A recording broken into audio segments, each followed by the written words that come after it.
Good morning and welcome to the first lesson of our Unit 3, Factoring.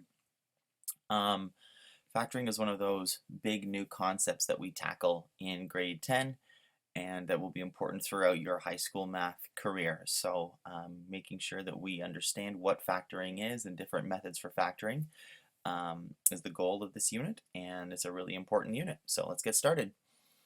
The first type of factoring that we're going to look at is called common factoring, which leads us nicely into a discussion as to what factoring is. So factoring is the opposite operation to expanding. So if you can imagine, if you have a monomial being multiplied by a binomial, you would distribute that out and you would end up with two terms that have been expanded. The multiplication has happened. Factoring is kind of the opposite of that. The goal of factoring is to go from more terms to fewer terms in the same way that expanding goes from fewer terms to more terms. If we look at our first example, and this is already filled out for us, we can get a look at how we might common factor 9x minus 6. So the idea behind this, and this one's filled in, but the thinking behind it is, if I look at 9x and minus 6, I have two terms there, 9x and negative 6. And I'm looking for the greatest factor common to both of them. And when I say factor, I mean thing that could be evenly divided out of either of the terms. In this case, 3 is the greatest factor that's factorable by both, which means it can be divided evenly out of both. So you can see the notation there that I've written down. We have this 3 sitting here. That's the greatest common factor. It's common to both 9x and negative 6. And mathematically, factoring essentially divides that 3 out of 9x and divides that 3 out of negative 6.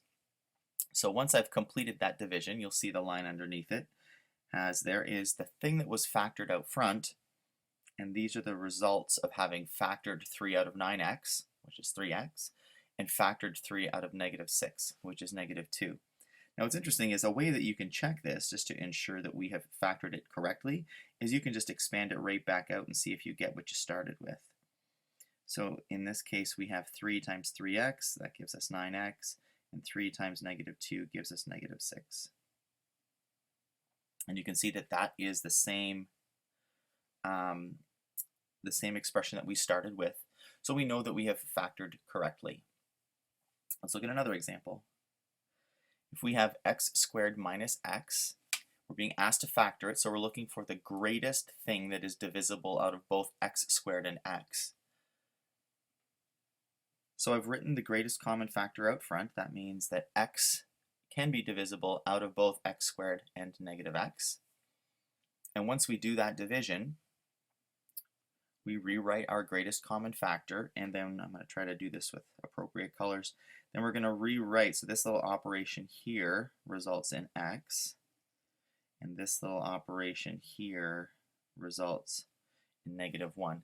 So you can see how from line to line, once we've chosen or determined what our greatest common factor is, then we go about factoring it out of each of the terms in the original expression.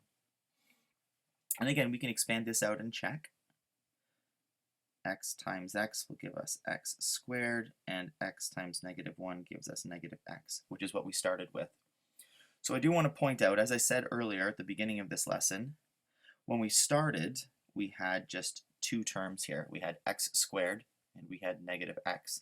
When we were done, we had just one large term, x times x minus 1 in brackets. So we went from two terms to one term. So again, if this helps you understand it, the goal of factoring is to have fewer terms when you are done. Let's look at our third example.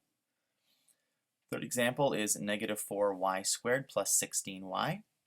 So I'm looking for the greatest common factor. Now this is the first time we have a greatest common factor that includes not only a coefficient, a number, but also a component of the variables that are in each term.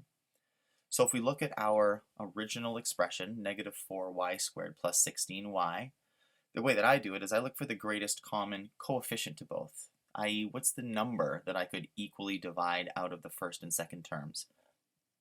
In this case, negative 4 would be our answer. So why a negative 4 and not a positive 4? When students ask that, I usually say, if the leading term is negative, you're going to want to be factoring out a negative coefficient. So that's the reason for why this is a negative 4 as opposed to just a regular old 4.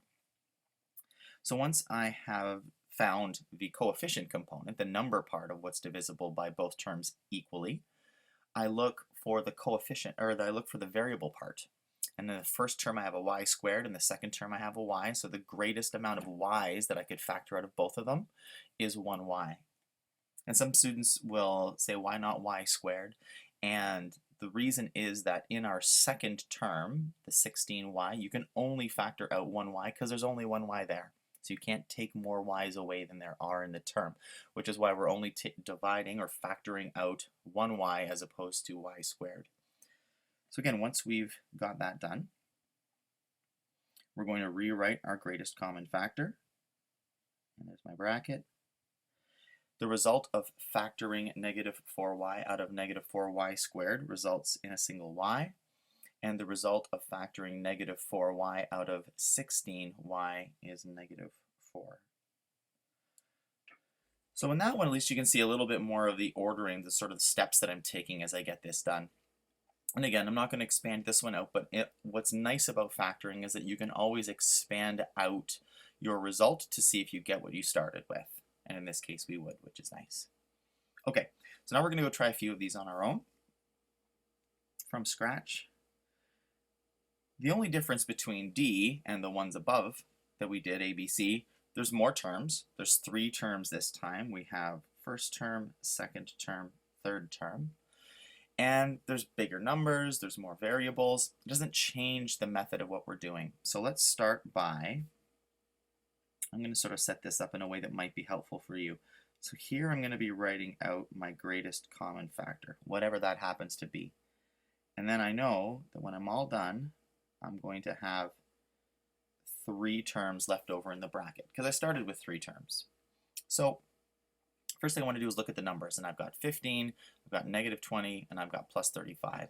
So the greatest common factor that I can factor out here is going to be 5. That takes care of the number part. Now I'm going to look at the x squared components of my 3 terms. In the first term I have x cubed. I'll just show you what I'm looking at. There's x cubed, x squared, x to the exponent 4. So in this case, what's the greatest number that they all have is going to be x squared. And again, that thinking is because if I try to take x to the exponent 4 out of x squared, I don't have enough x's to do that. And then I'm going to look at the y's. So in the second, for the second variable, I have a y to the exponent 1, a y squared, and a y to the exponent 3. So the greatest common number of y's I can take out of each term is just 1y.